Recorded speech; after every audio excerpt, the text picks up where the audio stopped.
মূল ঘটনায় চলে যাই, তারপর বুঝতে পারবেন কেন এসব বলছি। এই ঘটনাটি আমার হাজবেন্ডের লাইফে ঘটে যাওয়া একটি ঘটনা, তার পরিবারের সাথে। আমার হাজবেন্ডের পরিবার মানে আমার শ্বশুর বাড়ি বাংলাদেশের কোনো একটা জায়গায়, আমার বললাম না, এবং তারা পরে পড়াশোনার জন্য দেশের বাইরে চলে যান। এই ঘটনাটি 2018 সালের অক্টোবরের দিকে শুরু। একদিন আমি ইউনিভার্সিটির কাজ শেষ করে বাসায় আসি। আমার হাজবেন্ড অফিস শেষ করে আমার পরে বাসায়। আমি এর মধ্যে কুইক করে কিছু রান্না বান্না করলাম। তারপর সোফায় এসে বসে টিভিটা অন করে যখন খাবার মুখে দিতে যাই, হঠাৎ একটি বিকট গ্লাস ভাঙার সাউন্ড পেলাম। খুব জোরে একটি আওয়াজ। মনে হচ্ছিল কে যেন গায়ের যত শক্তি আছে সব শক্তি দিয়ে গ্লাসটা ভেঙে ফেলেছে। বুঝতে পারলাম যে শব্দটি কিচেন থেকে আসলো। চোর ডাকাত হতেই পারে না, আমাদের এলাকায় এই সব বিষয় খুব কম হয়, বলতে গেলে হয়ই না। ভাবছিলাম ওপরের অ্যাপার্টমেন্টে কাজ করাচ্ছে, হয়তো সেখান থেকেই সাউন্ড আসছে। তারপর ভাবলাম ওপরে ফ্ল্যাটের রাতের সময় কেন কাজ করাবে, আর টাইম পেল না। ফ্ল্যাট রিফারবিশমেন্টের জন্য ল আর রুলস আছে সকাল সকাল করানো, যেন সন্ধ্যার পর নেইবার্সদের সাউন্ডের জন্য কোনো সমস্যা না হয়। পরে ভাবলাম ওপরে ফ্ল্যাটে হয়তো আর্জেন্ট কোনো কাজ করা হচ্ছে। যাই হোক, মোটামুটি শিওর ছিলাম যে ওপরের ফ্ল্যাট থেকেই সাউন্ডটি আসছে, কিন্তু তারপরও কেমন যেন মনে হচ্ছিল, এবং কেন যেন আমার বারবারই মনে হচ্ছিল যে ঘরেই শব্দটি হচ্ছে। এইসব ভাবতে ভাবতে কিচেনে যেয়ে লাইট অন করে যা দেখি, সবকিছু তো আগের মতোই আছে। বাসায় সবখানে চেক করলাম, কিছুই তো ভাঙা পাচ্ছি না, সব ঠিক আছে। তবে কি হলো, কোথা থেকে এই বিকট শব্দটি আসলো? আমি তো শিওর ছিলাম কিচেন থেকেই আসলো। তারপর ভাবলাম যেহেতু বাসার ভেতরে সব ঠিক আছে, তাহলে ওপরের ফ্ল্যাটে গিয়ে রিকোয়েস্ট করব যেন রাতে কাইন্ডলি কাজ না করায়। এই কথাটি বলার জন্য ওপরের ফ্ল্যাটে আমি রওনা দিলাম। যে বেল টিপে দেখলাম যে কেউ দরজা খুলছে না, ভেতরেও কোনো আওয়াজ নেই। তার মানে কি কেউ বাসায় নেই? তাহলে কি কেউ কোনো কাজ করাচ্ছে না ওপরে? তবে এই আওয়াজটা কোত্থেকে আসবে? এইসব ভাবতে ভাবতে বাসায় ফিরে গেলাম। আর ওই দিন আমার হাজবেন্ডকে কিছু বলিনি, যেন ও টেনশন না করে। সাইকোলজিস্ট হয়ে ব্যাখ্যা খুঁজতে থাকলাম। তাই ভাবলাম হয়তো আমার নিজের মনের ভুলও হতে পারে, কিন্তু কেন যেন পুরো রাতটা ঘুমাতে পারলাম না আমি। পরের দিন সেম টাইমে ইউনিভার্সিটির কাজ শেষ করে বাসায় আসলাম। অ্যাজ ইউজুয়াল সন্ধ্যার খাওয়া তৈরি করলাম, টিভি অন করলাম আর খেতে লাগলাম। হঠাৎ আবারও সেম সাউন্ডটি হলো, আজকেও একই টাইমে একই সাউন্ড। আজব, আজকে একটি ভয় কাজ করলো যে হয়তো গতকাল কোনো চোর ঘরে ঢুকতে যাচ্ছিল আর পারেনি দেখে হয়তো আজকেও ট্রাই করছে। যদিও শিওর ছিলাম কেমন জানি যে চোর না, কিন্তু কখন কি হতে পারে কে জানে। তবুও কখনো মাথায় আসেনি যে অলৌকিক কিছু ঘটতে পারে। ভয় লাগছিল। পুলিশ কল করার উদ্দেশ্যে ফোন হাতে নিতে নিতেই দেখলাম একটি সাদা আলো আমার করিডোর দিয়ে পার হয়ে যাচ্ছে। বুঝে ওঠার আগেই আরেকটি বিকট শব্দ হলো। আমি চমকে উঠলাম। মনে হচ্ছিল যে কে যেন আমার বাসার গেটের দরজা খুব জোরে বাড়ি দিল, কিন্তু দরজা তো বন্ধই ছিল। কিছুই বুঝে উঠতে পারলাম না কি হচ্ছে আমার সাথে। বলে রাখা ভালো যে টিভি রুমের কিচেনের মাঝখানে একটি লম্বা হলওয়ে আছে, যেখান থেকে ডাইরেক্ট কিচেনে যায় টিভি রুম থেকে। খিদে চলে গেছে। কিছু না খেয়ে কিচেনে প্লেট রাখার উদ্দেশ্যে রওনা দিলাম। কিচেনের লাইট অন করে আর প্লেট টেবিলের ওপর রাখতে চেয়ে দেখলাম আমার হাজবেন্ডের অনেক প্রিয় আর শখের ডাইনিং গ্লাসের টেবিলটা পুরো ভেঙে চুরমার হয়ে গেছে। এমন বাজেভাবে চুরমার হলো, মনে হচ্ছিল কে যেন অনেক রাগান্বিতভাবে হাতুড়ি দিয়ে ভেঙে দিয়ে গেছে। ফ্লোরে ছোট ছোট কাচের টুকরো পড়েছিল। কিভাবে ভাঙল? আর সেই সাদা ছায়াটি কি ছিল? কখনো আমার জীবনে এমন কিছু দেখিনি, আজ প্রথম। সে রাতে দুজনেরই ঘুম আসছিল না। আমার হাজবেন্ডকে বুঝাতে লাগলাম যে বড় কোনো ক্ষতি হয়নি কারো, এটাই বড় কথা। তারপর ব্যাখ্যা দিতে লাগলাম যে ফ্যাক্টরি থেকে হয়তো গ্লাসের কোনো ফল্ট ছিল বা কিছু বাবলস ছিল, যার কারণে গ্লাসটা এমন অবস্থায় ফেটে গিয়েছে। কিন্তু তাকে সান্ত্বনা দেওয়ার জন্য যে সব বলছি, সে বুঝতে পেরেছিল।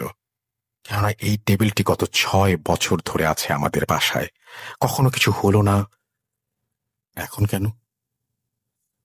শুনেছিলাম কাঁচ ভাঙার নাকি ভালো লক্ষণ না, হয়তো এটাই ঠিক।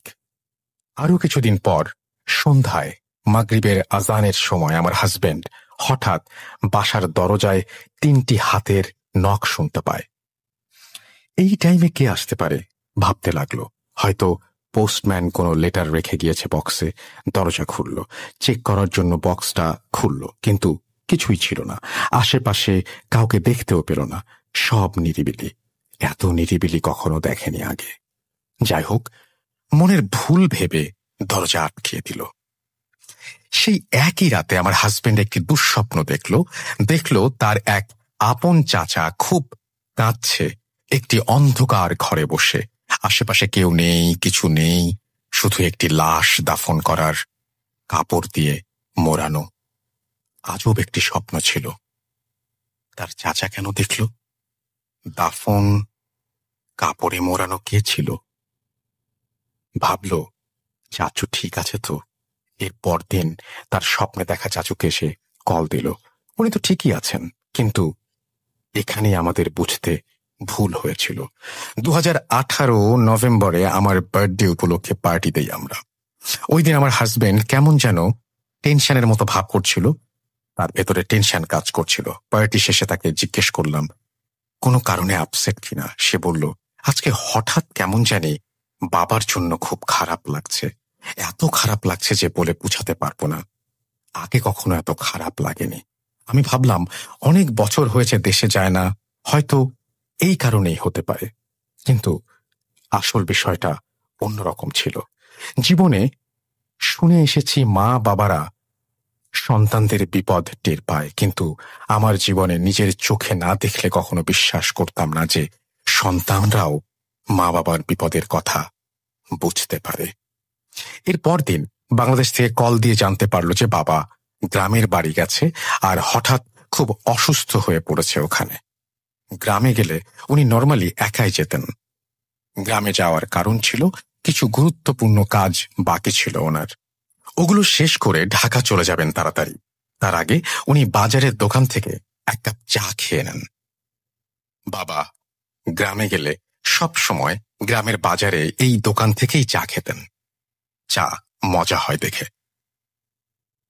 পরবর্তীতে জানতে পারলাম যে ঠিক 2 সপ্তাহ আগে আমাদের কিছু ব্যাড উইশার্স, মানে যারা আমাদের হাসি মুখ সহ্য করতে পারেন না আর আমাদের পরিবারের শুধু ক্ষতি চান, তারা বাবার চায়ের কাপের ভেতর 3 বার একটা কুফরি তাবিজ চুবিয়ে দিয়ে বাবাকে সেটা খাইয়ে দিয়েছে। মানে তারা নিশ্চয়ই জানতো যে বাবা এই দোকান থেকে চা খাবেন, এখানে আসবেন। আর সেই দিন থেকেই বাবা অসুস্থ হয়ে পড়লেন এবং অসুস্থ হওয়া শুরু করলেন। যখন বাবাকে ক্ষতি করার জন্য তাবিজটি তৈরি করা শুরু হয়, তখন থেকে আমার হাজবেন্ড বিভিন্ন সাইন্স পায়। তার অনেক প্রিয় গ্লাস ভাঙা টেবিলের ওপরে, মানে যেটা ঘটে আমাদের বাসায়, চাচ্চুর কান্না, কাফনের কাপড় দিয়ে মোড়ানো মানুষ, এই সমস্ত দুঃস্বপ্নে দেখা, এবং গেটের দরজায় 3টি নখ শুনে। সবগুলোই ভালো লক্ষণের না।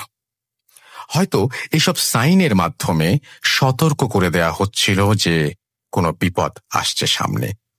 সেই দিন বাবা চা খেয়ে অসুস্থ হয়ে যাওয়ার ফলে একই দিন আর ঢাকায় ফিরতে পারলেন না। চিন্তা করলেন যে আরো একদিন থেকে যাবেন, যেহেতু আজকে শরীর খারাপ লাগছে। এত দূর জার্নি করা, আরো উইক হয়ে পড়তে পারেন তিনি। সেই রাতেই বাবার সাথে আরো কিছু ঘটনা ঘটে। রাতের আঁধারে বাবা দেখতে পান বাড়ির ভেতরে অনেক কিছুই, এবং কার যেন গলার ডাক শুনতে পান তিনি। সেই কণ্ঠটি বলছে সব শেষ, সব শেষ। আরো একটা কালো ছায়ার মতো দেখতে পান বাড়ির ভেতরে।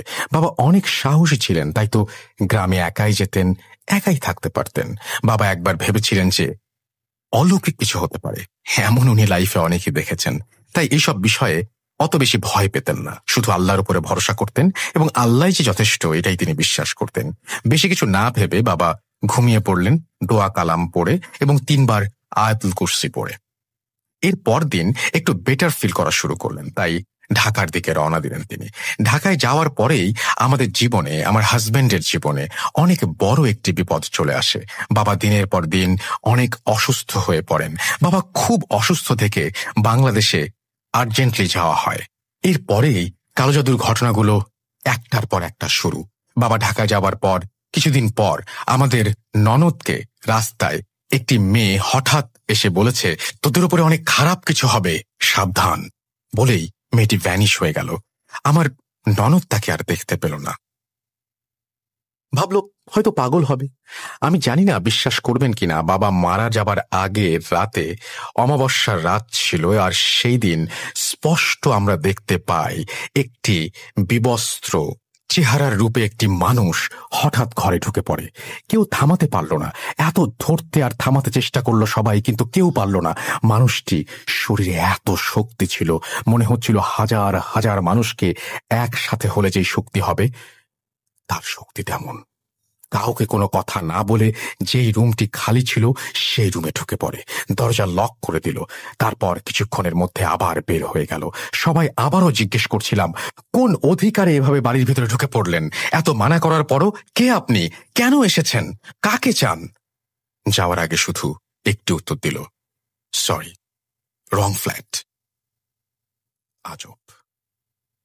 ওই রাতে এই বিষয়টা পাত্তা দেওয়ার আগেই বাবাকে নিয়ে সবাই অনেক ব্যস্ত হয়ে ওঠে, কারণ ওনার অসুস্থতা আরো বেড়ে যাচ্ছিল।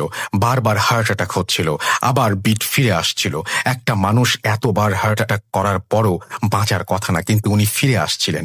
10 মিনিটস হার্টবিট ছিল না, এরপর আবার ফিরে আসে।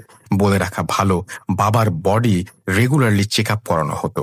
কিছুদিন আগে রিপোর্টে লেখা ছিল ওনার সব ঠিক আছে, কিন্তু রিসেন্ট রিপোর্টে একদিনের মধ্যে হঠাৎ একসাথে 2টা কিডনির প্রবলেম দেখা দেয়, লিভারের আর লাংসের প্রবলেম দেখা দেয়, সব একসাথে ফেলিয়ার।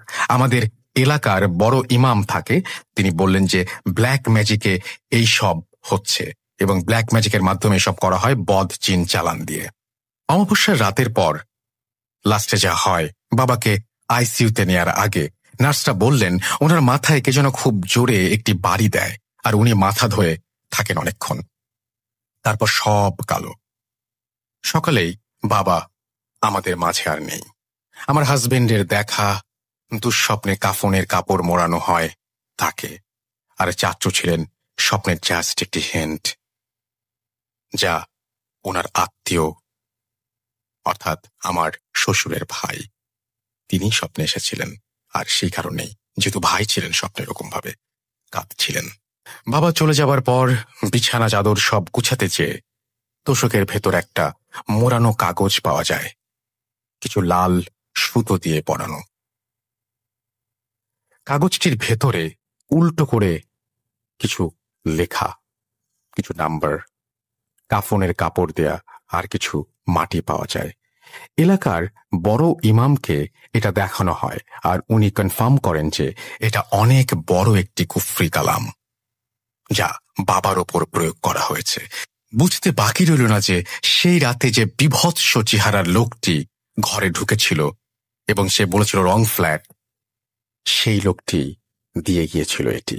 ইমাম আরো বললেন যে এটা তাদের লাস্ট একটা চাল ছিল, যেটা সাকসেসফুলি কাজ হয়েছে আমাদের ফ্যামিলির মাথা কেটে দেওয়ার জন্য, মানে আমাদের ফ্যামিলির হেড আমাদের বাবা।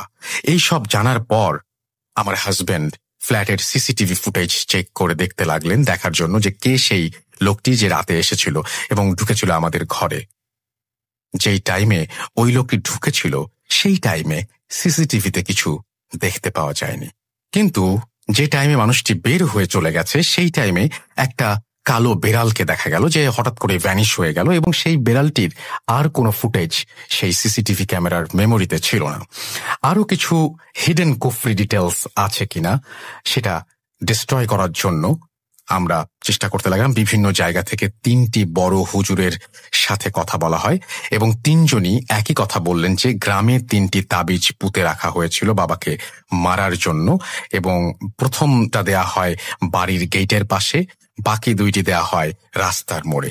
গেটের পাশেরটা পাওয়া যায় এবং রাস্তার মোড়েরটা শুধু একটা পাওয়া যায়, কিন্তু তৃতীয়টা কখনো পাওয়া যায়নি। হয়তো যেই মানুষটা আমাদের বিপদে ডেকে এনেছে তারা টের পেয়ে সরিয়ে ফেলেছে।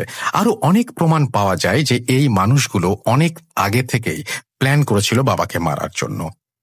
ঢাকার বাসায় আরেক তোশকের ভেতর কাফনের কাপড় আর একটা পায়জামার ফিতে পাওয়া যায়, তাতে 41টা গিট্টু দেয়া। ইমাম থেকে জানতে পারলাম যে প্রত্যেকটা গিট্টু দেয়া আছে, সেটার মানে হচ্ছে 1 দিন। তার মানে গিট্টুটা 40 দিন আনটিল বাবা became fully weak and ready for the final কুফরি মিশন for them, যেটা বিভৎস চেহারার সেই লোকটিকে দিয়ে করানো হয়েছিল। এসব জেনে শুধু দোয়া করি আল্লাহর কাছে, যারা এভাবে অন্যের ক্ষতি করে তাদেরকে হায়াত দান করুক আর এই বাজে পথ থেকে ফিরিয়ে আনুক। যারা কারোর কোনো ক্ষতি করে না তাদের জীবনে এমন বিপদ এনে দেয়া এমন কিছু অদৃশ্য শক্তি দিয়ে কেন এভাবে অন্যের জীবন নষ্ট করে ফেলা হয় সামান্য একটু মনের শান্তির জন্য? আমি আজও বুঝতে পারলাম না। যারা ব্ল্যাক ম্যাজিক প্র্যাকটিস করেন তাদের উদ্দেশ্যে বলছি, যার কারণে এত কুফরি কালাম করছেন নিজের সামান্য কিছু টেম্পোরারি স্বাদ মেটানোর জন্য, পৃথিবীর এই শান্তি লাভ করে আপনি কি জান্নাতে ঢুকতে পারবেন? সামান্য সুখের জন্য চিরকালের সুখ ত্যাগ করছেন। একদিন আমারও মরতে হবে, আপনারও মরতে হবে। আল্লাহ সহজভাবে মরণ দিবে না আপনাদেরকে, এটা প্রমাণিত অনেকভাবেই। আপনাদের এই সব খারাপ কাণ্ডর জন্য আপনাদের ফ্যামিলিও ভুগতে পারে, যেটা ব্ল্যাক ম্যাজিকের যারা প্র্যাকটিস করে তাদের সবারই একটা পরিণাম হয় আর কি। আমি অনেক কষ্ট নিয়ে এসব বলছি, কারণ বাবাকে মেরে এই মানুষদের মনে শান্তি হয়নি। আজও অনেক বিপদ যাচ্ছে আমাদের ওপর দিয়ে এখনো। এই ঘটনাটি ভালো লাগলে বাকিগুলো অন্যদিন পাঠাবো। তারপরে তিনি থ্যাঙ্কস দিয়েছেন এবং তিনি বলেছেন যে এই ঘটনাটি পড়ে শোনানোর জন্য, এবং আমাদেরকে তিনি তার তো নাম টাম সবকিছু আগে থেকেই প্রকাশ করতে নিষেধ করেছেন, যে জন্য আমরা করলাম না। এবং আশা করছি এই ঘটনাটি আপনাদের ভালো লেগেছে, এবং আমি চাই না যে এইরকম কোনো ঘটনা আর কারো জীবনে ঘটুক, কোনো মানুষ এইরকম ভয়ঙ্কর পরিণতির দিকে যাক। আসলে মানুষকে মেরে ফেলছে যার বিচার হচ্ছে পরকালে, এবং সেই বিচার কিন্তু ইহকালের বিচারের চাইতেও ভয়ঙ্কর, সেটা মাথায় রাখতে হবে। এবং এই সমস্ত ভয়ঙ্কর জঘন্য কাজ থেকে আমাদের সবারই দূরে থাকা উচিত বলে আমি মনে করি। আমার জ্ঞান খুব স্বল্প, আমি যতটুকু বুঝি ততটুকু হচ্ছে যে আমি আমার চাইতে এইটুকু বুঝি যে আমার চাইতে অনেক জ্ঞানী মানুষ এই পৃথিবীতে আছেন। আপনারা আমার কথা না শুনলেও তাদের পরামর্শ নিয়ে যেতে দেখতে পারেন যে এই ধরনের পথে পা বাড়ানো কখনো উচিত না। আমি তাদের আলোকে তাদের সাথে কথা বলে আমি আপনাদের বলছি যে এরকম পথে পা বাড়াবেন না, এবং আপনি নিজের জীবনটাকে ধ্বংস করবেন না, আপনার পরিবারকে ধ্বংস করবেন না। অন্য কারো ক্ষতি করতে হলে বা অন্য কারো ক্ষতি করলে আপনি নিজেও একদিন সেই ক্ষতিতে পড়তে পারেন। এই কথাটা প্লিজ মনে রাখবেন। এরকম ঘটনা যদি আপনার কাছেও থাকে তাহলে পাঠিয়ে দিন russell.booth.com@gmail.com এই অ্যাড্রেসে। আশা করছি এই ঘটনাটি আপনাদের সবার ভালো লেগেছে। আমরা চলে যাব পরের ঘটনায়। Spirit, be here with me.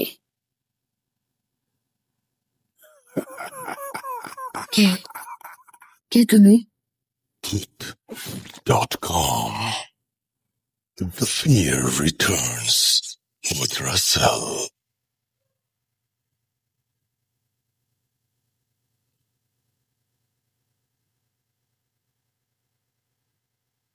আরো একবার আপনাদের সবাইকে স্বাগত জানাচ্ছি Booth.com-এ। আশা করছি সবাই ভালো আছেন, ভালোর দলে আছেন। 34 নম্বর এপিসোড আজকে, এবং আপনারা সাথে আছেন বলেই আমাদের এই পথ চলা সম্ভব হয়েছে। আর সেই জন্য আরো বেশি করে আপনাদের ঘটনা চাই, আরো বেশি করে চাই যে আপনারা ঘটনা পাঠান আমাদের ইমেল অ্যাড্রেসে। আমাদের ইমেল অ্যাড্রেস হচ্ছে russell.booth.com@gmail.com। আপনার নাম, ঠিকানা এবং ফোন নাম্বার সহ আপনার জীবনে ঘটে যাওয়া বা আপনার জানা সেরা ঘটনা লিখে পাঠিয়ে দিন আমাদের কাছে। ঘটনার শুরুতে অবশ্যই উল্লেখ করুন যে ঘটনাটি আপনি স্টুডিওতে এসে শেয়ার করতে চান, নাকি আপনি চান আপনার ঘটনা আমরা পড়ে শোনাই। যারা দেশের বাইরে রয়েছেন তারা সরাসরি অডিও ক্লিপ পাঠাতে পারেন বা লিখেও পাঠাতে পারেন ঘটনাটি। এখন যে ঘটনাটি আমি শেয়ার করব, আমি পরপর দুটি ঘটনা শেয়ার করি, একটি নৌকা নিয়ে এবং আরেকটি বাইক নিয়ে। প্রথমে নৌকা নিয়ে শুরু করি, কারণ এই যে গ্রাম শহর সবকিছু মিলিয়ে আসলে মানে গ্রামের ঘটনা আপনারা সবাই পছন্দ করেন, এবং গ্রাম মানেই নৌকা, গরুর গাড়ি, আরো অনেক কিছু, মেঠোপথ, সবকিছু মিলিয়ে গ্রাম। তো আমরা নৌকার ঘটনা দিয়ে আজকে আমাদের লিসেনাররা যে সমস্ত ঘটনা পাঠিয়েছেন সেটা শুরু করি, এবং তারপরে একে একে বাকি ঘটনাগুলো শোনাবো ইনশাল্লাহ।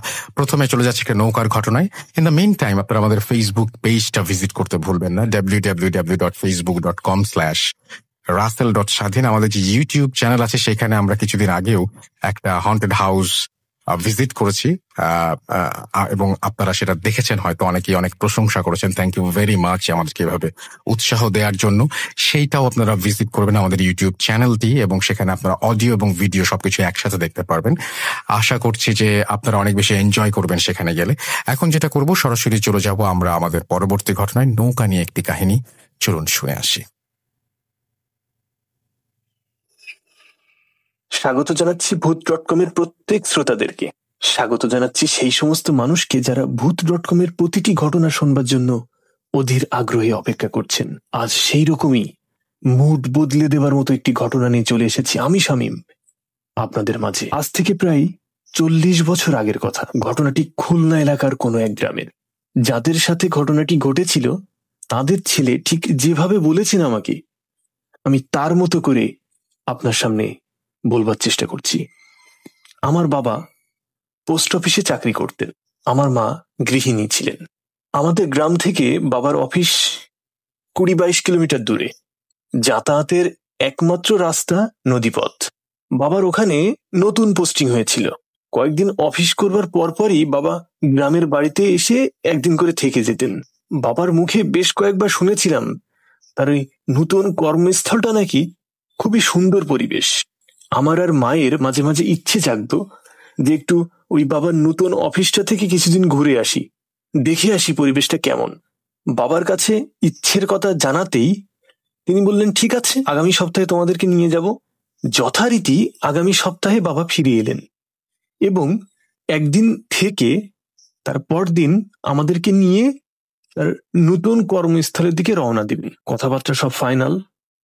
একটা কথা বলে রাখি, যত যাই হয়ে যাক বাবাকে কিন্তু শনিবার সকাল 8টার মধ্যে অফিসে পৌঁছাতেই হয়। তাই বাবা নিয়ম করে শুক্রবার সন্ধ্যা বা রাতের ভেতরেই তার সার্ভিস কোয়ার্টারে উপস্থিত হয়ে যেতেন। আমরা সেদিন বিকালের একটু আগেই, মানে মোটামুটি দুপুরের খাওয়া দাওয়া করে যাত্রা শুরু করি। আমরা যেদিন যাত্রা করি সেদিনও ছিল শুক্রবার। সবকিছু গুছিয়ে টুছিয়ে আমাদের গ্রামের বাড়ি থেকে বেরোতে বিকালটা পার হয়ে গিয়েছিল। আমাদের গ্রাম থেকে নৌকার ঘাট মাত্র 1.5 কিলোমিটার। আমি, বাবা ও মা হাঁটতে হাঁটতে ঘাটে পৌঁছালাম। সম্ভাবনা ছিল সন্ধ্যার অন্ধকার নামার আগেই নৌকাতে উঠে পড়ব, কিন্তু ঘাটে যে দেখলাম কোনো নৌকা নেই সেখানে। অনেকক্ষণ চুপচাপ বসে রইলাম নৌকার অপেক্ষায়। কোনো মানুষও নেই, কোনো নৌকাও নেই, কোনো কিছুরই দেখা নেই। সন্ধ্যা ঘনিয়ে এলো। ওপার থেকে শেয়ালের হুক্কা হওয়া আওয়াজ কানে ভেসে আসছে। নদীর পানির স্রোতের ওই ঝাপটার যে বাড়ির শব্দটা, সেটাতেও যেন চারিদিকটা কেমন উথাল পাথাল করছে। মাঝে মাঝে কোথা থেকে যেন মৃদু ঠান্ডা হাওয়া পায়ের উপর দিয়ে বয়ে যাচ্ছে। আমার বয়স তখন 10-11 বছর হবে। আমার মনের ভেতরে কেমন যেন অদ্ভুত অনুভূতি হচ্ছে। হঠাৎ নদীর ভেতর থেকে কিসের একটা আলো দেখতে পেলাম। আলোটি যেন আস্তে আস্তে আমাদের দিকে এগিয়ে আসছে। বেশ কিছুটা সময় পর ওই আলোটি যখন আমাদের সামনে এলো, তখন দেখলাম একটি সুন্দর নৌকা, যার মাঝিটা একটু ভারী গলায় আমাদেরকে বলল, আপনারা কোথায় যাবেন? বাবা ঠিকানা বললেন। মাঝি বলল, হ্যাঁ যাব, কিন্তু 3 জনের ভাড়া কিন্তু 15 টাকা দিতে হবে। বাবা বললেন, ঠিক আছে চলো। নৌকার উপরে উঠতেই আমার বেশ আনন্দ শুরু হয়ে গেল, কারণ এর আগে আমি নৌকাতে এত দূরের উদ্দেশ্যে কখনো চড়িনি, আর রাতে তো ভাবতেই পারিনি। বাবা আর মা ছাউনির নিচে গিয়ে বসলেন, আর আমি মাঝির কাছে যেয়ে বসলাম। মাঝির দিকে তাকাতেই দেখলাম মাঝিটির চেহারাটা কেমন যেন খটখটে মার্কা, মনে কেমন যেন চাপা রাগ। আমি কিছু না বলে চুপচাপ নদীর দৃশ্য উপভোগ করছি। কিছুক্ষণ পর বাবা মাও ছাউনির নিচ থেকে বেরিয়ে এলেন। আমরা তিনজন বিভিন্ন বিষয় নিয়ে খোশ গল্প করছি। 9-10 কিলোমিটার পথ যাবার পর ওর বেশ ঘুম পাচ্ছে। মা বলল, ঠিক আছে, তুই ওই ছাউনির নিচে গিয়ে ঘুমা। হঠাৎ আমরা সবাই লক্ষ্য করলাম বড় আর একটি নৌকা আমাদের দিকে ভীষণ গতিতে এগিয়ে আসছে। নৌকার ভেতর থেকে কেমন যেন একটা চিৎকার বা কান্নাকাটির আওয়াজও ভেসে আসা শুরু করেছে। বাবা প্রথমে একটু কৌতূহলের দৃষ্টিতে দেখলেন, কিন্তু কি একটা সন্দেহ হয় মাঝিকে ডাক দিয়ে বাবা বললেন, তুমি নৌকাটাকে একটু সাইড করে চালাও তো, আর ওই আলোটাও কমিয়ে দাও। এর কারণ অনেক সময় নদীতে জলদস্যুদের আক্রমণ হতে শোনা যেত। বাবা হয়তো ওইটা ভেবে এটা বলেছিলেন। তৎক্ষণাৎই বাবার কথা মতো মাঝি নৌকার আলো কমিয়ে নৌকাটিকেই নদীর কুল ঘেঁষে বইতে লাগলেন।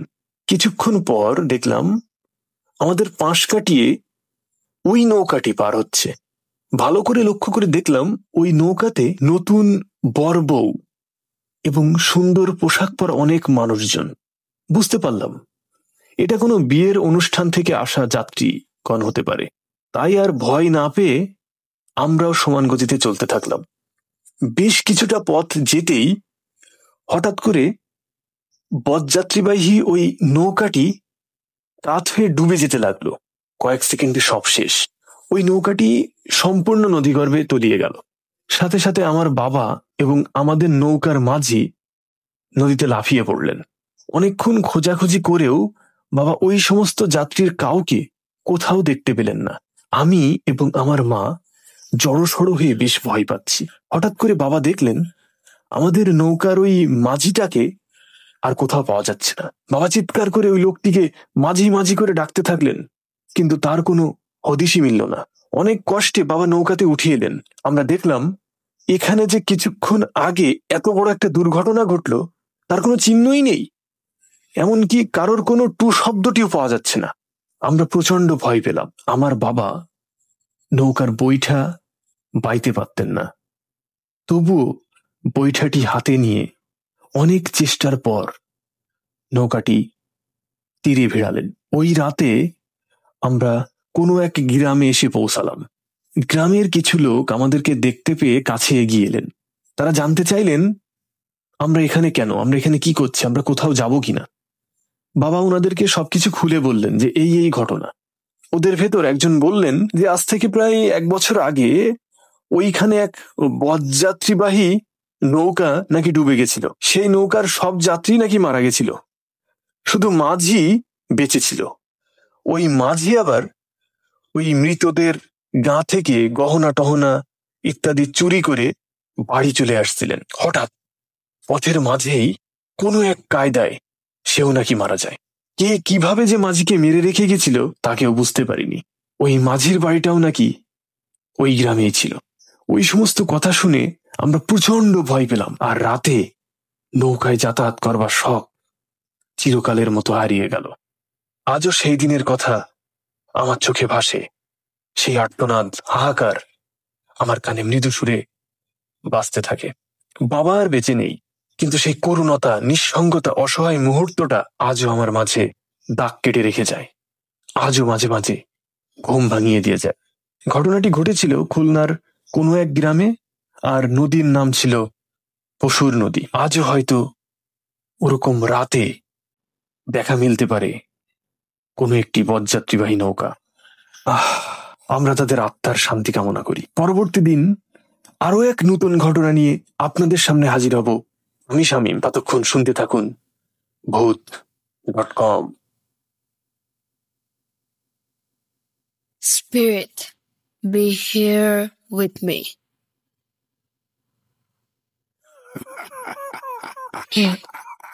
কে তুমি? Voot.com. The fear returns with Russell.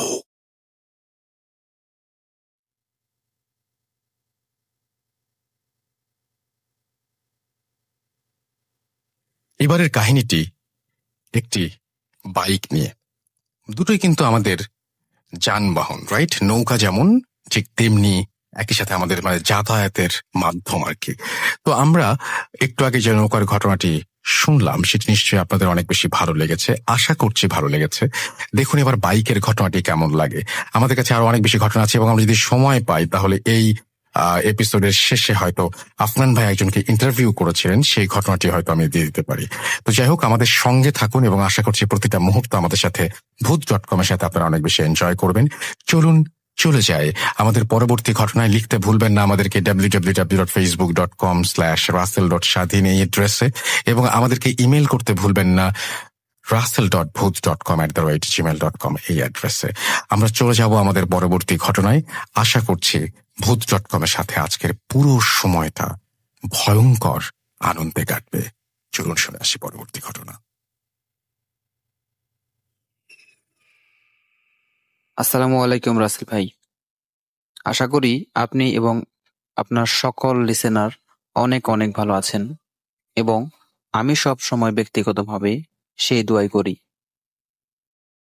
তো আমি যখন থেকে আপনি ভূত এফএম করতেন, সেই তখন থেকেই আমি আপনার একজন নিয়মিত লিসেনার, এবং আজও পর্যন্ত যখন ভূত এফএম শেষ হয়ে গেছে তারপর থেকে আমি আপনার ভূত.com এর একজন নিয়মিত শ্রোতা।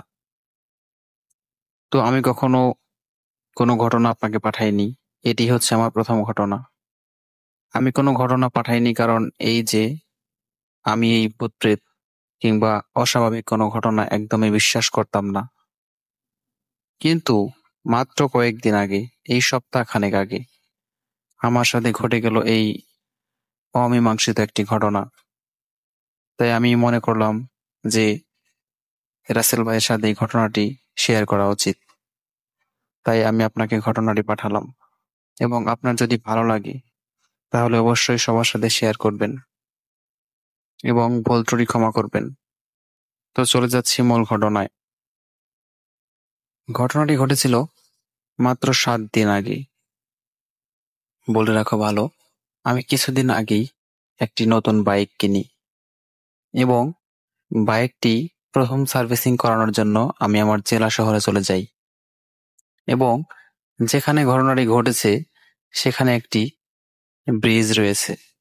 আমি বলছি মানিকগঞ্জ জেলার সাটুরিয়া থানার একটি ঘটনা। তো আমি যখন মানিকগঞ্জ থেকে আমার বাইকটি সার্ভিসিং করে নিয়ে আসছিলাম, সেদিন ছিল ঝুম বৃষ্টি এবং আকাশটা কেমন যেন মেঘলা ধরনের ছিল।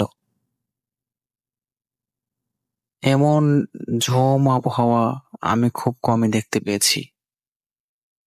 তার মধ্যে আমার গাড়ির কাজটি করাতে করাতে তখন একদম দুপুর হয়ে যায়। তো দুপুরবেলায় আমি যখন আসতেছিলাম তখনও আমার জেলা শহরে প্রচন্ড পরিমাণে বৃষ্টি হচ্ছিল। কিন্তু আস্তে আস্তে যখন আমি সেই ব্রিজের কাছে আসি, অর্থাৎ যেখানে ঘটনাটি ঘটেছিল সেখানে যখন আমি আসি, তখন এমন পরিমাণে রোদ আমি লক্ষ্য করি যেন পিঠ যেন আমার চলে যাচ্ছে। তো আমি আমার জেলা শহর থেকে রওনা হই 11টার সময়, এবং আমি যেখানে ঘটনাটি ঘটেছে সেখানে এসে পৌঁছাই প্রায় 1টার সময়। তখন প্রচুর রোদ উঠেছিল, এবং আমি আমার বাইকের একটি পেপারস আমার পকেটে রেখে নিয়ে আসছিলাম। তো যেখানে ঘটনাটি ঘটেছে সেখানে এসে আমার কেন যেন মনে হলো আমার পকেট থেকে কি যেন পড়ে গেল। তো আমি বাইকটি স্টার্ট বন্ধ করলাম এবং স্ট্যান্ড করলাম, এবং পিছনের দিকে একটু হাঁটলাম যে দেখি আমার কি পড়লো। আমি লক্ষ্য করলাম যে আমার প্যান্টের পকেটে আমার সেই বাইকের পেপারসটি নেই। অর্থাৎ পেপারসটি বলতে বাইকের যে একটি ইউজার ম্যানুয়াল বুক থাকে যেটি দিয়ে বাইক ফ্রি সার্ভিসিং করানো যায়, সেই পেপারসটির কথা বলছি আমি। তো আমি লক্ষ্য করলাম যে আমার সেই পেপারসটি আমার পকেটে নেই, কিন্তু আমার ওখানেই মনে হয়েছিল যে কি যেন এখানে পড়লো। তো আমি অনেক খুঁজলাম, কিন্তু আমি আমার পেপারসটি খুঁজে পেলাম না। তো আমি মনে মনে ভাবলাম যে আমি আমার বাইকের প্রথম সার্ভিসিংটা ফ্রি করালাম, বাকি আমার 3টে ফ্রি সার্ভিস পাওয়ার কথা, কিন্তু সেটা তো আমি পাবোই না, তো একটু খুঁজে দেখি। তো আমি কি করলাম, বাইক নিয়ে আবার আমার জেলা শহরের দিকে একটু ব্যাক করার চেষ্টা করলাম।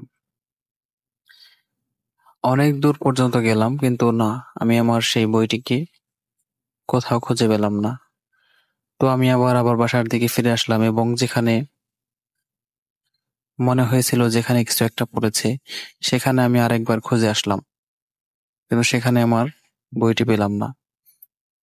উল্লেখ্য, আমি সেই বইটি আমার প্যান্টের পকেটে ঢুকিয়ে তারপর আসছিলাম। তো আমার প্যান্টের পকেটে আমি আরো কয়েকবার চেক করলাম, আমার প্যান্টের পকেটেও সেই বইটি ছিল না। তো আমি সেদিন অনেক বিভ্রান্ত হয়েই বাসায় চলে আসলাম যে আমি আমার বইটি হারিয়ে ফেলেছি এবং আমি আর কখনো ফ্রি সার্ভিস পাবো না। তো আমি বাসায় আসার পর আমার শার্ট, প্যান্ট এবং বাইকটি আবার পানি দিয়ে ধুয়ে বাইককে ঠিক জায়গায় রেখে দিলাম এবং আমার প্যান্টগুলো শুকাতে দিলাম। তো তার পরের দিন কোনো একটা কাজে আমাকে আবার আমার জেলা শহরের দিকে রওনা হচ্ছি, আমাকে আবার যাওয়া লাগবে। এমনকি আরো খোঁজ নিতে হবে যে বইটি আমি কোথায় রেখেছি কিংবা কি করেছি। তো প্রথম দিন যেখানে ঘটনাটি ঘটেছিল, যে আমার মনে হয়েছিল যে এখানে হয়তো কিছু একটা পড়েছে, আমি খোঁজ করেছিলাম, আমার বইটি পেলাম না। তো দ্বিতীয় দিন যখন আমার জেলা শহরের দিকে যাচ্ছি, ঠিক দুপুর 1টায় সেই ব্রিজের কাছে যাওয়ার পর মুহূর্তে আমার আবারও মনে হলো যে আমার পকেট থেকে কি যেন পড়ে গেল। এবার আমি আবারও বাইকটি স্টার্ট বন্ধ করলাম এবং খেয়াল করতে থাকলাম যে কি পড়লো আমার বাইক থেকে। তো খোঁজাখুঁজি করার পর দেখলাম যে সেই আমার যে গতদিন হারিয়ে যাওয়া যে বইটি ছিল, সেই বইটি রাস্তার মধ্যে পড়ে রয়েছে। আমি বুঝতে পারলাম না, সেদিন আমি অনেক খোঁজাখুঁজি করেছি, সেখানে আমার বইটি আমি কখনো খুঁজে পাইনি। পরের দিন একই জায়গায় আবার আমার কেন যেন মনে হয়েছিল যে এখানে আবারও কিছু একটা পড়লো। তখন আমি ঘুরে দেখি আমার বইটি আমার কাছ থেকে পড়লো। আমি খুঁজে অবাক হয়ে গেলাম এবং আমি ঘটনার কোনো কুল কিনারা করতে পারলাম না যে কেন এমন হলো। গতকাল ঘটনা ঘটলো, গতকাল পড়লো, তখন খুঁজে পেলাম না, কিন্তু আজকে আমি আবারও মনে হলো যে পড়লো। উল্লেখ্য যে সে সময় আমি অন্য একটি প্যান্ট পরেছিলাম, যে প্যান্টের পকেটে কিংবা অন্য কোথাও সেই বই যাওয়ার কোনো প্রশ্নই ছিল না। তো তারপর আমি গাড়ি স্টার্ট করে বইটি তুললাম, দেখলাম যে হ্যাঁ, এটা তো আমার বই। কিন্তু সেই বইটি পরের দিন একই জায়গায় কিভাবে গেল বা কেন গেল আমি কিছুই বুঝতে পারলাম না। উল্লেখ্য যে যেখানে ঘটনাটি ঘটেছিল সেখানে কোনো বাড়িঘর ছিল না, দুই দিকে ফাঁকা জায়গা এবং সেই ব্রিজের নিচে অনেক পচা মাছের গন্ধ আমি লক্ষ্য করেছিলাম। আমি জানি না ঘটনাটি কি ঘটেছিল, কিন্তু এই ঘটনার ব্যাখ্যা আমি আজও করতে পারিনি। এমনকি আমি অনেক ভয়ও পেয়েছিলাম যখন দেখলাম একই জায়গায় আবারও একই ধরনের ঘটনা দ্বিতীয়বার ঘটলো। রাসেল ভাই, ঘটনাটি বিশ্বাস করবেন কিনা জানি না। আপনার যদি ভালো লাগে ঘটনাটি, তাহলে আপনাদের সব লিসেনারদেরকে শোনানোর সাহায্য করবেন। ভূত.com এর সর্বাঙ্গীন উন্নতি কামনা করি। আসসালামু আলাইকুম রাসেল ভাই। ঘটনাটি বলছিলাম মানিকগঞ্জ জেলার সাটুরি উপজেলা থেকে। ধন্যবাদ। Spirit, be here with me.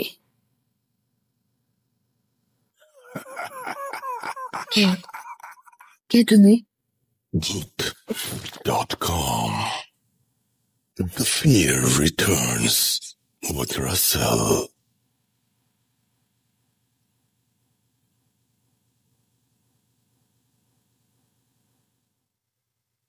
আরো একবার আপনাদের সবাইকে স্বাগত জানাচ্ছি। আমি রাসেল। আশা করছি সবাই ভালো আছেন এবং ভালোর দলেই আছেন। আফনান ভাইয়ের ঘটনা শুনতে কার না ভালো লাগে। আমি চেয়েছিলাম ঘটনাটি শেষে দেব, তবে তার আগেই এখনই আমি ভাবছি আফনান ভাইকে নিয়ে আসলে কেমন হয়। আপনারা নিশ্চয়ই বিপ্লবদার সাথে পরিচিত ফেসবুকের মাধ্যমে বা বিভিন্ন কারণে, কারণ আফনান ভাই যখন রাজবাড়িতে ছিলেন তখন তাকে নিয়ে বেশ কিছু কথা তিনি শেয়ার করেছিলেন এবং এই ঘটনাটি কিন্তু সেই লাশ কামালের ঘটনার সাথে রিলেটেড সামহাও। সুতরাং আপনারা যারা লাশ কামালের ঘটনা শুনেছেন তাদের কাছে এই ঘটনাটা অনেক বেশি পরিচিত মনে হবে এবং এই ঘটনা আরো একটা দৃষ্টিকোণ থেকে আপনি শুনতে পারবেন বা আপনার ভালো লাগবে আশা করি। তো আমরা কথা না বাড়িয়ে সরাসরি চলে যাব ঘটনায়। আর আরেকটা কথা বলি, সেটা হচ্ছে যে এখন তো সবকিছুই খোলা এবং আমরা অনেকেই অফিস করছি এখন নিয়মিত। আমি বলবো যে আপনারা অফিস করেন যাই করেন না কেন, আপনারা স্বাস্থ্যবিধি মেনে চলবেন। অনেক রকমের জীবাণুই বাতাসে ঘোরাফেরা করতে পারে, কিন্তু আমরা যদি সচেতন না থাকি তাহলে যে কোনো জীবাণু আমাদের আক্রমণ করতে পারে। তো আমরা এই যে ভাইরাসের কথাটি বলছি, সেটা থেকে দূরে থাকার একমাত্র উপায় হচ্ছে নিজের সাবধান থাকা। এবং এটাকে কোনোভাবেই হালকাভাবেও নিবেন না, বা এটাকে খুব সিরিয়াসলি এটা নিয়ে যে খুব চিন্তায় পড়ে যেতে হবে এরকম কিছু আমি বলছি না। কিন্তু স্বাস্থ্যবিধি মানলে কোনো ব্যাপার না, যদি স্বাস্থ্যবিধি না মানেন তাহলে খুব সমস্যার কথা। আমি আমার জায়গা থেকে আপনাদের কাছে যে চাওয়াটা সেটা জানিয়ে দিলাম। এখন চলে যাব ঘটনায়। চলুন শুনে আসি আমরা বিপ্লবদার ঘটনাটি। আসসালামু আলাইকুম। ভূত.com-এর সকল লিসেনারদেরকে জানাচ্ছি শুভেচ্ছা। আমি আফনান। আজকে এই মুহূর্তে আমি আপনাদের সঙ্গে যে ঘটনাটি শেয়ার করব, সেটিও কিন্তু আমার নিজের মুখে আমি শেয়ার করব না। এটি যার সঙ্গে ঘটেছে তিনি নিজেই আপনাদের সঙ্গে শেয়ার করবেন, এবং আপনারা জেনে ভালো লাগবে এই ঘটনাটি কিন্তু লাশ কাটা ঘরের একটি ঘটনা। ঘটনাটি যার সঙ্গে ঘটে তিনি আমাদের বিপ্লব দা, যার বাড়ি রাজবাড়ী জেলার বিনোদপুর এলাকার বিবেকানন্দ পল্লীতে। কোনো একটা কারণে উনি সেদিন লাশ কাটা ঘরে গিয়েছিলেন, কারণ ওই দিন ওনার একজন বড় দাদা, যিনি সাধারণত এই কাজটি করেন, ওই দিন উনি ছিলেন অসুস্থ থাকার কারণে যেহেতু উনি একা যেতে পারছিলেন না, এই জন্য বিপ্লবদাকে তিনি সাথে নিয়ে যান। এবং লাশ কাটার ঘরে কিন্তু অনেকগুলো প্রসিডিউরস থাকে, এই প্রসিডিউরস গুলো মেনটেন করতে হয়। কিন্তু উনি অসুস্থ থাকার কারণে যেহেতু উনি হয়তো ওই প্রসিডিউরস গুলো মেনটেন করতে পারবেন না বলে ধারণা করেছিলেন, এবং কাজেরও প্রেশার ছিল, এই জন্য বিপ্লবদাকে সাথে নিয়ে যান। আর বিপ্লবদা যখন সাথে যান, সেখানকার দৃশ্য দেখার পর থেকেই ওনার সঙ্গে ঘটনাটির সূত্রপাত ঘটে। বিপ্লবদা এখন নিজের মুখে সেই ঘটনাটি আপনাদের সঙ্গে শেয়ার করবেন। বিপ্লবদা, কেমন আছেন? আমি ভালো আছি দাদা। আপনি শুরুতে যেটা বলছিলেন আমি তো অনেকটা বলেই দিলাম। লাশ কাটা ঘরে যাওয়ার পর আপনি সেখানে কি দৃশ্যটা দেখেছিলেন? আপনি তো দাদার সঙ্গে, আপনার দাদার সাথে গেলেন সেখানে, কারণ সেই কাজটি করে। আপনি যখন ওই দিন গেলেন তার সাথে, সেখানে আসলে ওই লাশের দৃশ্যটা কেমন ছিল? লাশের দৃশ্যটা একটু অন্য ধরনের ছিল। এখন থেকে 6 মাসের মতো, 6-7 মাস আগে দৌলদিয়া ঘাটের পতিতালয়ের আচ্ছা, একটা লাশ নিয়ে আসছিল। যে নিয়ে আসছিল ড্রাইভার, তার নাম হচ্ছিল কালাম। কালাম ভাই, হ্যাঁ চিনি। কালাম ভাইয়ের স্টোরি লিসেনাররা শুনবেন অবশ্যই। এই কালাম ভাই লাশটা নিয়ে আসে। লাশের ওই ক্রিজ দিয়ে স্টেপ করা ছিল গলায়, মানে কোপ মারা হয়েছিল না, এটা এক ধরনের চাকুর মতো। আচ্ছা, ক্রিজ পেঁচানো, হ্যাঁ ক্রিজ বলে। ওটা দিয়ে এই এই এই গলার নলির যে মেন লাইনটা, মানে যেটা আমরা শ্বাসনালী যেটা আমরা বলি, ওই শ্বাসনালীর মানে এপার থেকে ওপার করে দিছিল পুরা সম্পূর্ণটাই। তো ওই ঘটনা ঘটার পরে তো লাশটা যখন নিয়ে আসা হয়, আমি ভিতরে গেছিলাম। ভিতরে যাই দেখি যে লাশটা মানে আঘাত তার ওইভাবে, মানে ওই ক্রিজ দিয়ে আঘাত করা তার, মানে শরীরের অন্য কোথাও না না না। কিন্তু এখানে একটা মূল বিষয় হচ্ছে যে আমি আমার জীবনে বহুত সুন্দর মেয়ে দেখছি। আচ্ছা, ওই রকম সুন্দর মেয়ে আমি দেখি নাই। মানে ওই ডেড বডি যেটা মানে আসলে আমি যে এখন বলতেছি মনে হচ্ছে আমার পাশে মনে হয় ও দাঁড়িয়ে হয়তো বা বসে হয়তো বা আমার কথাগুলো শুনতেছে। আমার এখনো দেখেন ভাই, আমার এখনো খুব খারাপ লাগতেছে, জানেন না। আমি ওই দিনের কথা আমি আজও বলতে পারবো না। তখন বেলা 2:30 থেকে 3টা 3:30 মতো বাজতেছিল। মানে দিনের বেলা, রাতের বেলা না, দিনের বেলা। যাই হোক, লাশটা যখন আমার দাদা পোস্টমর্টম করে, আমি একদম স্টেপ ওখানে দাঁড়ায় আছি, কিন্তু আমার নজরটা মানে সম্পূর্ণ ওই ফোকাস ছিল ওই লাশের গায়ের উপরে। হ্যাঁ, এত সুন্দর মেয়ে, আমি আসলে কখনোই দেখিনি। কিন্তু তাকেই কিন্তু হত্যা করা হয়েছে। হ্যাঁ, তাকে হত্যা করে। কিন্তু ওই যে মানুষ বলে না যে রূপের যদি বর্ণনা করা হয় তাহলে কম পড়ে যায়, তো ঠিক সেরকমই হয়েছিল ওই দিন। তো ওই লাশটা যখন পোস্টমর্টম হয়ে যায়, হওয়ার পরে আমি সুস্থভাবে মোটামুটি বাসায় চলে এসে খাওয়া দাওয়া করি, রেস্ট নেই। রাত্রিবেলা খাওয়া দাওয়া করে যখন আমি ঘুমোইতে যাই, তখন ঘুমানোর সময় যখন আমি চোখটা মানে এক সাইডে যখন ঘুরি, হ্যাঁ এক সাইডে যখন ঘুরি, মনে হচ্ছিল যে সে আমার সামনে শুয়ে আছে ওই অবস্থায়। মানে ওই লাশটা? হ্যাঁ, ওই লাশটাই। মানে আমি ওই দিনটা মানে ওই সময়ের মানে আমি চিকুরবারে উঠছিলাম, আমার সম্পূর্ণ শরীর মানে ঠান্ডা হয়ে গেছিল, এমন অবস্থা যে আমি তো তারে দেখে আসছিলাম লাশ কাটা করে শোয়া অবস্থায়, সে আমার বাড়ির পাশে কিভাবে করে। দাদা, ওই যখন আপনার বিছানায় যখন ওই ডেড বডিটা আপনি দেখলেন, তো দেখার পর ওই যে সে যখন আহত অবস্থায় ছিল, তার গলায় যেহেতু স্টেপ করা হয়েছিল, তো আপনি যখন দেখেছেন তখন কি মানে ওই অবস্থায় ছিল নাকি তাকে জীবন্ত অবস্থা আপনি দেখেছিলেন? না, আমি তাকে ওই অবস্থায় দেখছিলাম, মানে ঠিক ওই লাশ। হ্যাঁ, সেম মানে কোনো 19-20 না, একদম সেম।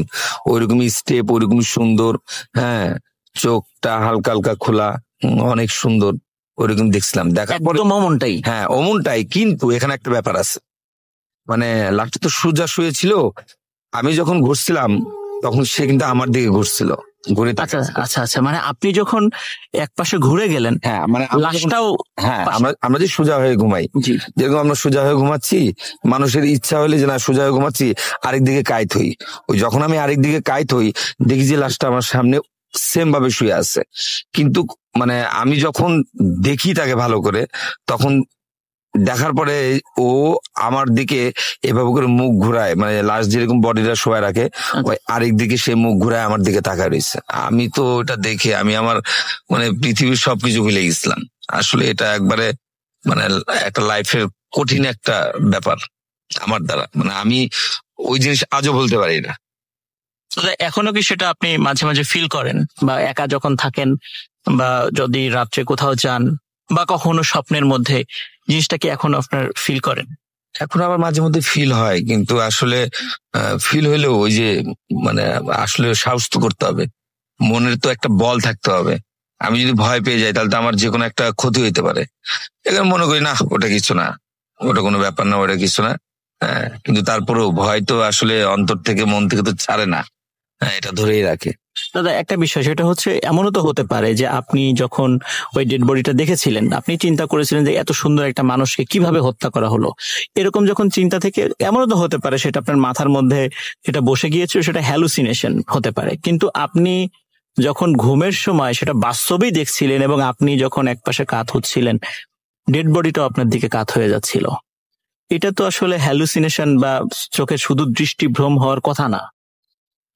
এমনও তো হতে পারে যেটা তো শুধু দৃষ্টিভ্রম, এমন নয় যে মানুষের মাথার মধ্যে একটা বিষয় কাজ করছে, আমরা তখন অনেক সময় জিনিসগুলো দেখি। কিন্তু আপনি যেটা দেখে আসলেন, নর্মালি যেহেতু আপনি দেখা যাচ্ছে যে আপনাকে যেহেতু আপনার দাদা সেখানে নিয়ে গিয়েছিল, নর্মালি আপনার সাহস না থাকলে কিন্তু আপনাকে তার ওখানে নিয়ে যাওয়ার কথা না। আপনাকে সাহসী মনে করেন বিধায় উনি নিয়ে গেছেন। আর যখন আপনি এত সাহসী হওয়ার পরেও আপনার সঙ্গে এই ঘটনাগুলো ঘটলো, বিশেষ করে এই ঘটনাটা যখন আপনার সাথে ঘটলো, তখন মানে আমার কাছে যেটা মনে হয়েছে সেটা হচ্ছে যে এটা ডেফিনেটলি অবশ্যই ওই জায়গা থেকে কোনো একটা বিষয় আপনার সঙ্গে চলে আসছে। না চলে আসলে আর না যদি না আসতো, বা ও যদি আমার সাথে যদি না চলে আসতো, তাহলে সে আর আমার দিকে ঘুরে তাকাইতো না, সে সোজা শুয়ে থাকতো। মানে আমি ঘুরছি, সেও আমার দিকে মানে এইভাবে করে এক সাইড হয়ে সে আমার দিকে তাকায়। এক্স্যাক্টলি, কারণ কি যদি শুধু দৃষ্টিভ্রম হতো, আপনি শুধু পাশে তাকে শোয়া দেখতেন। কিন্তু যেহেতু আপনি এক পাশে কাত হচ্ছেন, সেও ওই পাশে কাত হয়ে যাচ্ছে, আপনার দিকে তাকাচ্ছে, কিন্তু সে ডেড বডি, কোনো কথা বলছে না, কিছু করছে না।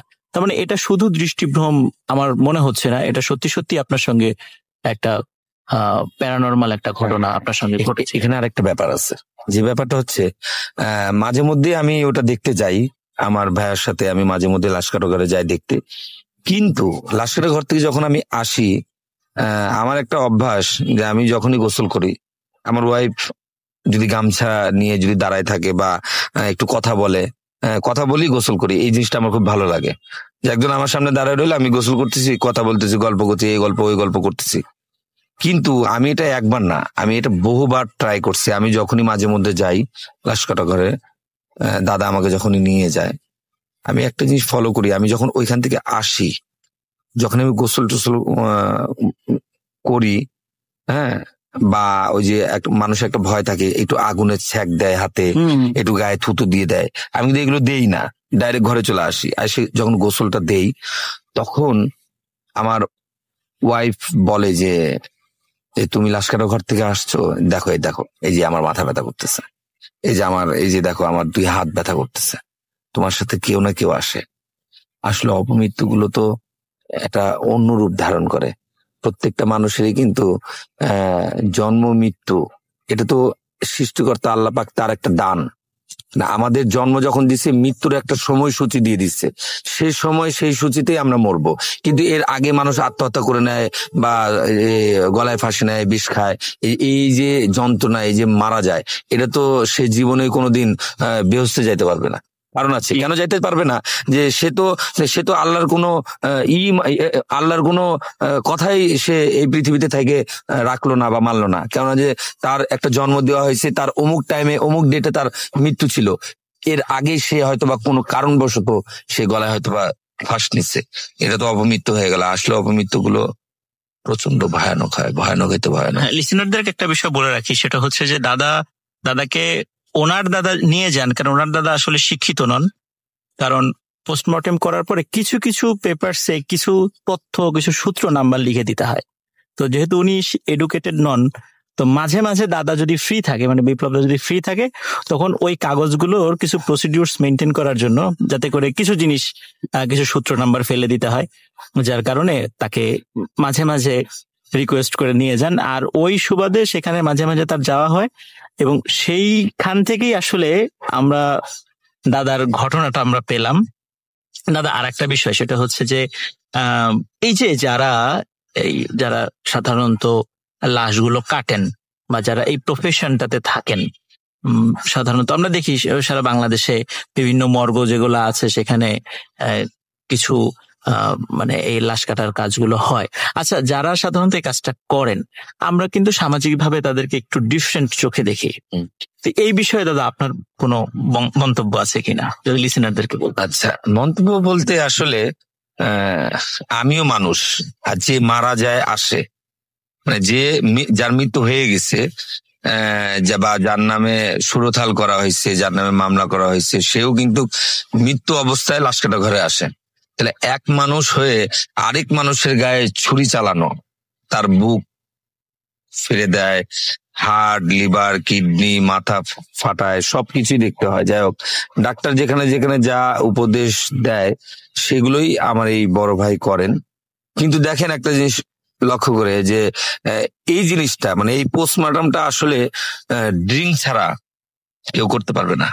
ড্রিঙ্ক তাকে করতে হবে, কারণ ড্রিঙ্ক না করে এই কাজটা আসলে করা সম্ভব নয়। আমার এখন এটা তো স্বাভাবিকভাবে যে একটা মানুষ হয়ে মানুষের বুকে ছুরি চালিয়ে দিচ্ছে, ভিতরের অর্গান গুলো বের করে ফেলছে, তো এই যে দৃশ্যগুলো, স্বাভাবিকভাবে একটা মানুষ যখন নর্মাল সেন্সে থাকে, তখন তার মধ্যে একটা অদ্ভুত অনুভূতি কাজ করতে পারে, যে মানুষ হয়ে আর একটা মানুষের কিভাবে এই জিনিসগুলো বের করে ফেলবো। তখন আসলে যার কারণেই হয়তো বা তারা কিছুটা ড্রিঙ্ক করে নেন আর কি, এটাই আর কি। আসলে ড্রিঙ্ক করলে ব্যাপারটা, ভাইয়া এই পর্যন্ত 7-8 হাজার লাশ পোস্টমর্টম করছে, বাট কিন্তু উনি আজ পর্যন্ত ড্রিঙ্ক ছাড়া কোনোটাই করেনি। ড্রিঙ্ক যখনই উনি করে, তখন ওনার সেন্স আর তখন কাজ করে না, তখন সে কারোর সাথে, মানে সুস্থ মাথায় কারোর সাথে কথা বলে না। দাদা, আমরা কিন্তু ওই দাদার কথা বলতে চেয়েছিলাম, যে ওনার স্টোরি গুলো নিয়ে চেষ্টা করেছিলাম, কিন্তু সমস্যা হচ্ছে যে আপনি বলছিলেন যে উনি আসলে আমাদের রেকর্ডিং বা এই টাইপের ইন্টারভিউ উনি দিতে পারবেন না, কারণ উনি ম্যাক্সিমাম সময় একটু ড্রাঙ্ক অবস্থায় থাকেন। আর আমি নিজেও দেখেছি ওনার সাথে কিছুটা কথা আমি দেখেছি, উনি কথা জড়িয়ে যায় ওনার। এই জন্য লিসেনার, আমরা আসলে এই বিষয়ে আন্তরিকভাবে দুঃখিত যে অরিজিনাল যিনি তার একদম কথা আপনাদেরকে শোনাতে পারলাম না, কারণ উনি আসলেই কথা বলতে সক্ষম নন। এই কারণে সক্ষম নন, ওনার কথা জড়িয়ে যাবে, আপনারা বিরক্ত হবেন। কিন্তু ওনার ছোট ভাই তাকে আমরা আপনাদের সামনে নিয়ে এসেছি, যিনি মাঝে মাঝে সেখানে গিয়েছেন এবং ওনার একদম প্র্যাকটিক্যাল এক্সপিরিয়েন্স আছে, এই জন্য ওনার কথা আমি আপনাদেরকে শোনালাম। তো দাদা, আপনাকে অসংখ্য ধন্যবাদ। আশা করি আপনার আরো অনেক ঘটনা আমরা পাবো, কারণ যেহেতু আপনি আপনাদের পাশেই এরকম ব্যক্তি আছেন এবং পরিচিতর মধ্যে আমরা জানি যে লাশ কাটা ঘর রিলেটেড অসংখ্য ঘটনা আমরা বিভিন্ন সময় শুনেছি, শুধু মানুষের মুখেই শুনতাম। আজ কিন্তু একদম ফার্স্ট আপনার কাছে শুনলাম, যিনি একদম সেখানে প্রত্যক্ষ করেছেন। প্রত্যক্ষ করার পরে এখনো আপনি যখন বাসায় আসেন, ভাবির কথা বলছিলেন যে তিনি কিন্তু খুব হারে হারে সেটা টের পান। আপনার সাথে অবশ্যই কোনো জিনিস, এটা সত্য, এটা সত্য। আমি মাঝে মধ্যে যখন ওখান থেকে আসি, তখন সে আমার সামনে আর আসে না। তখন বলে যে তুমি একবারে গোসল টোসল করে ফ্রেশ হয়ে আসো। আমি গেলেই আমার দেখা যায় মাথা ব্যথা করে, হাত ব্যথা করে, হ্যাঁ, এক চোখ লাফায়, হ্যাঁ, মানে এই যে ব্যাপারগুলোটা। তাহলে নিশ্চয়ই কেউ আসে হয়তো আমার গোসল দেওয়ার পরে, হ্যাঁ, গোসল দেওয়ার পরে হয়তো সে থাকে না, চলে যায়।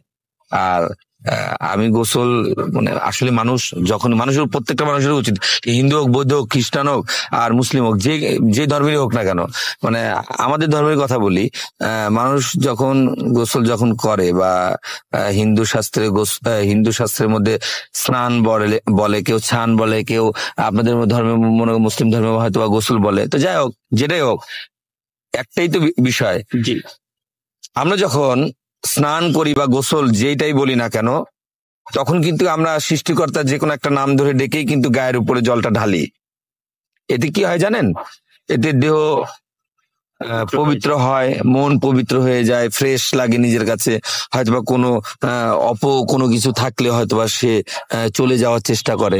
হ্যাঁ, ঠিক আছে, এই হলো ব্যাপার। তো লিসেনার, আসলে আমরা একটা বিষয় সৌভাগ্যবান, সেটা হচ্ছে যে দীর্ঘ অনেক সময় পর, মানে সত্যিকার অর্থে যাদের এক্সপেরিয়েন্স হয়েছে বা যাদের এক্সপেরিয়েন্স আছে, আমরা তো শুধু শুনি, কিন্তু সত্যিকার অর্থে এমন এক্সপেরিয়েন্সড পার্সনের কাছ থেকে আজকে আপনাদেরকে ঘটনা শোনাতে পারলাম। তো আশা করি আপনাদের সবার ভালো লেগেছে এবং আরো অনেক ব্যক্তিদেরকে আপনাদের সঙ্গে পরিচয় করিয়ে দিব, যাদের নাম ধরে আমরা গল্প শোনাই, আপনাদের ভালো লাগে, কিন্তু সেই সমস্ত ব্যক্তিদের কথা আপনাদেরকে কখনো শোনাতে পারি না, যে তারা আসলে কিভাবে কথা বলেন, তাদের অনুভূতিটা কি। আমরা তাদের অনুভূতিটাকেই আপনাদের কাছে পৌঁছে দেই। আমাদের কথা আপনাদের ভালো লাগে, কিন্তু তাদের কথাও আপনাদেরকে শোনার দরকার, যে আসলে উনি কিভাবে কথা বলেন, উনি কোনটা দেখেছিলেন। তো লিসেনার, ভালো থাকবেন সবাই। আরেকটি স্টোরি নিয়ে আবার আপনাদের সামনে হাজির হব। আসসালামু আলাইকুম। Spirit, be here with me.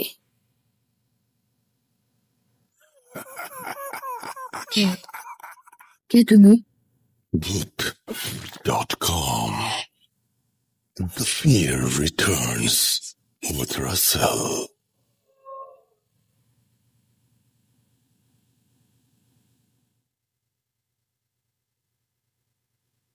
আবারও ফিরে এলাম আমি, রাসেল, এবং অবশ্যই জানাবেন যে বিপ্লবদার যে ঘটনাটি সেটা আপনাদের কেমন লেগেছে। এবং আফনান ভাই সবসময় নিজে ঘটনা বলেন, এবার তিনি কিছু মানুষের ইন্টারভিউ করেছেন। আমার মনে হয় যে বিপ্লবদার ঘটনাটি আপনাদের খারাপ লাগেনি। যাই হোক, এখন যেটা করবো সেটা হচ্ছে একটা খুব চমৎকার ঘটনা, যেটি আমার কাছে কোনো একটা কারণে ভালো লেগেছে, যে ঘটনাটির মধ্যে কেমন যেন একটা মানে অরিজিনাল একটা ইয়ে আছে আর কি। মানে উনি খুব চমৎকার ভাবে বলেছেন। এখানে তার যেমন চাইল্ডহুড উঠে এসেছে, নানির সাথে তার সম্পর্ক সেটা যেমন উঠে এসেছে, অনেক কিছুই জড়িত, এবং সেই সাথে রহস্য তো আছেই। তো আমার মনে হয় সব মিলিয়ে এখন যে ঘটনাটি আমি আপনাদের শোনাবো সেটি হয়তো আপনাদের খারাপ লাগবে না। তো আমি কথা না বাড়িয়ে সরাসরি চলে যেতে চাই ঘটনায়। আশা করছি যে এই ঘটনাটি আপনাদের ভালো লাগবে এবং আপনাদের অনেক অনেক অনেক বেশি আনন্দ দেবে। তো আমরা ঘটনায় যাওয়ার আগে আরো একবার বলতে চাই যে আপনি যদি আমাকে লিখতে চান তাহলে চলে যান russell.bhoot.com@gmail.com অ্যাড্রেসে, এবং সেই সাথে আমাদের ফেসবুকে যদি কিছু লিখতে চান তাহলে ভিজিট করুন www.facebook.com/russell স্বাধীন। আমরা আসলে চেষ্টা করি সবচেয়ে ভালো ঘটনাগুলোই আপনাদের সামনে হাজির করার, এবং আপনারা যদি ঘটনা পাঠানো বন্ধ করে দেন তাহলে ভূত.com বন্ধ হয়ে যাবে, একদম পরের দিন থেকে একদম সোজাসুজি বন্ধ হয়ে যাবে। সুতরাং আমি অনুরোধ করবো যে বেশি বেশি করে ঘটনা পাঠান। এবং যেহেতু প্যান্ডেমিক সিচুয়েশন এখনো, মানে আমি বলবো যে কোভিড চলে গেছে বা এরকম কিছু, কিন্তু আমি এইটা বলতে পারি আপনাদেরকে যে আপনারা স্বাস্থ্যবিধি মেনে এখন চাইলে স্টুডিওতে আসতে পারেন। মানে I am ready for that. If you want you can come and এখানে এসে you can share your story.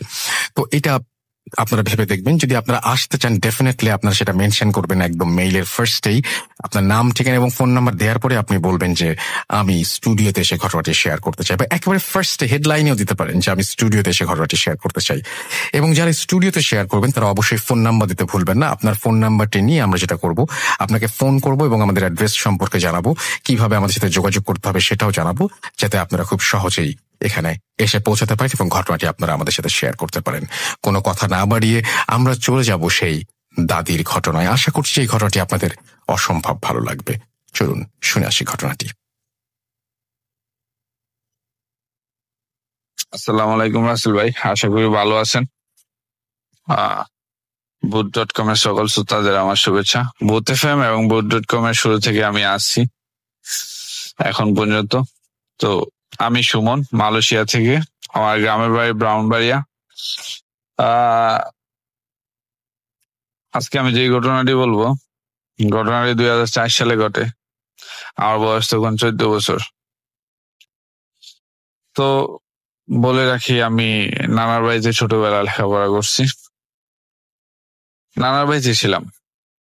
তো ঘটনাটা আমার নানু এবং আমি ফেসিং।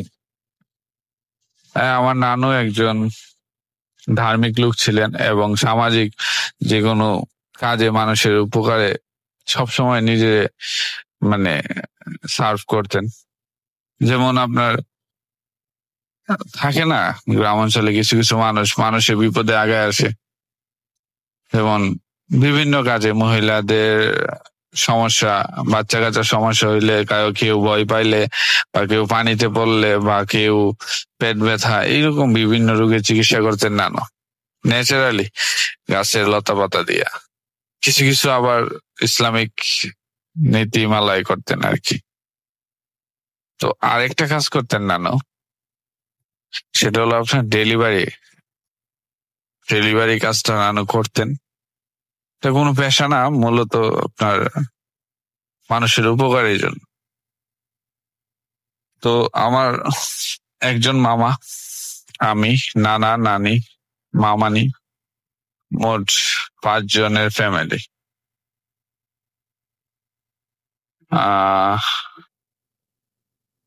তো ঘটনাতে আমি চলে যাই। তো আমি তখন অনেক ছোট, নানুর সাথে সব সময় থাকতাম। 14 বছর বয়স, আর কত বড়।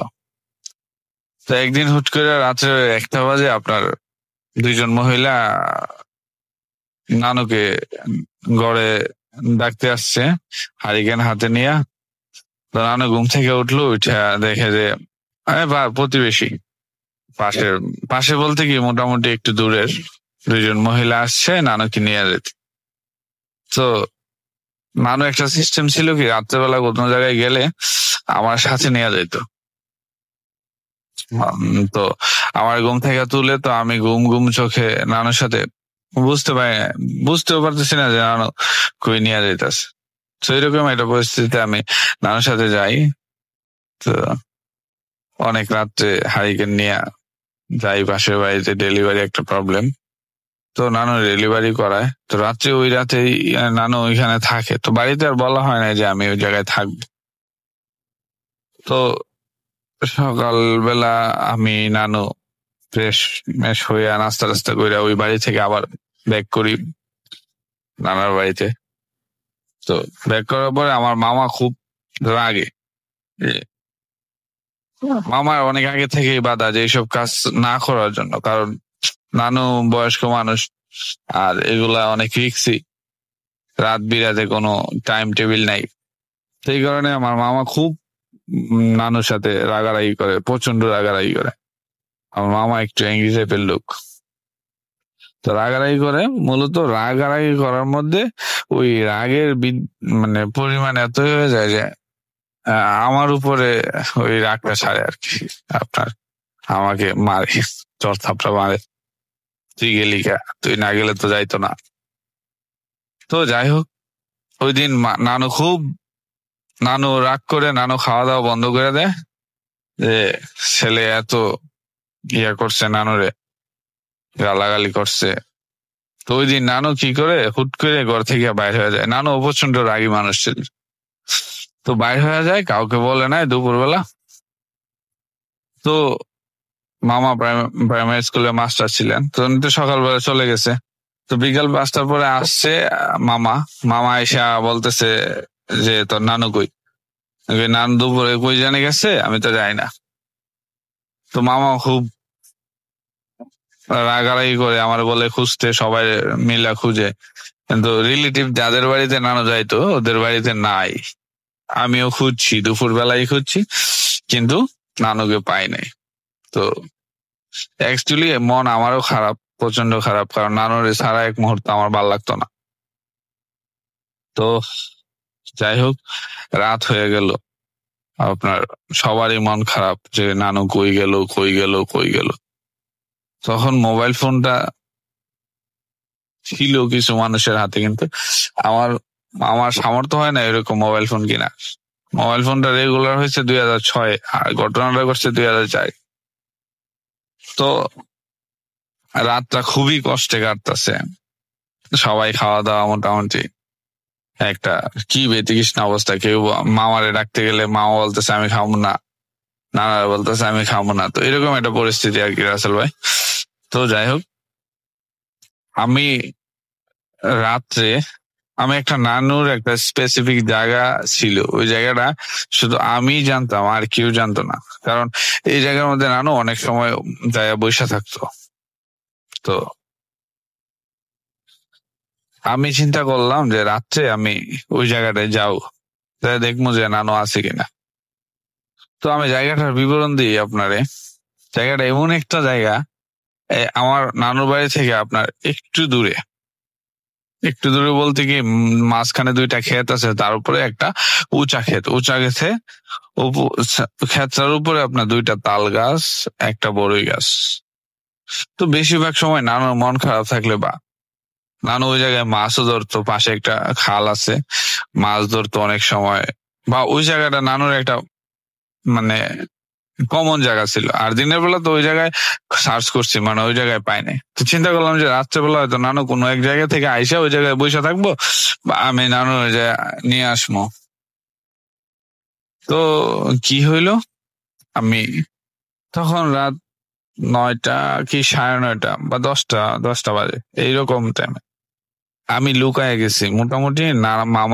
মামা আরেক রুমে মামি নিয়ে শুয়ে গেছে, আর নানা একলা করে বসে রয়েছে। নানা খুব চিন্তিত, কই গেল। নানা অনেকক্ষণ বিশ্রাইছে, তারপরে পায় নাই। আমি পিছনের দরজা দিয়ে বের হইয়া, আমার হাতে কোনো কিছু নাই, লাইট টিট কোনো কিছু নাই, কারণ আমি বের হইলে আমার মামা আমার খুব শাসন করতো। তো এত রাত্রে বাইর হইলে অবশ্যই আমার যাইতে দিবে না কোনো জায়গায়। তো আমি চিন্তা করলাম আমি নিজে যাবো। তো আমি আস্তে আস্তে হাঁটতে ওই ক্ষেত পার হইয়া, ক্ষেতে মোটামুটি একটু তখন পানি ছিল, আর খালেও মোটামুটি পানি ছিল। এই হালকা পাতলা পানি বলতে কি, মানে জোয়ারের পানিগুলো আর কি, আপনার হাঁটু সমান পানি। তো আবার ওই খেতে যাইতে ওই দিক দিয়ে, মানে আমার নানুর বাড়ি আরেক পাশ দিয়ে খেতের রাস্তা আছে, ওই জায়গায় যাইতে। তো আমি কি চিন্তা করলাম, অ্যাঙ্গেলে চলে গেলাম। তো যায় আমি উপরে উঠবো, তো এমন সময় আমি মানে খেতের ডাউনে আছি আর কি, মানে উপরের দিকে উঠি নাই। এমন সময় আমি শুনতেছি আমার নানু কণ্ঠ, কাউরে বলতেছে যে তোরার জন্য আমার কষ্ট লাগে, তোরা আমার কাছে আসবি না, ঠিক আছে, আমি যা ভালো আছি। আর ওইডারে 2টা থাপড়া দে, এটা বড় বিয়াদব। তো আমি চিন্তা করলাম নানুর কণ্ঠ, কার সাথে নানু কথা বলতেছে। উপরের দিকে তাকাইলাম, তো রাত্রিবেলাতে চাঁদনি রাত, কিন্তু সবকিছু ক্লিয়ারলি দেখা যায় না, কিন্তু আমি দেখতে পারতেছি যে আমার নানু, কারণ আমার নানু একটা লাল চাদর পরতো সবসময়, গায়ে দেওয়া রাখতো। ওই চাদরটা দিকে আমি বুঝতে পারলাম যে নানু সামনের দিকে মুখ দেওয়া আছে, কিন্তু আমি পিছনের দিকে, অনেকটাই পিছনে ডাউনে আছি খেতে। তো আমি ওইখান থেকে, কারণ আমার নানুর সাথে আমার এতই সম্পর্ক যে ছিল যে মানে আমি নানুর কোনো কাজে বা কোনো কিছুতে অনুমতি বা একটা আছে না যে আমি ভয় পাইলাম নানুর, এরকম ছিল না। কারণ নানু মোটামুটি তখন ছোটকালের একটা আমার বন্ধু ছিল।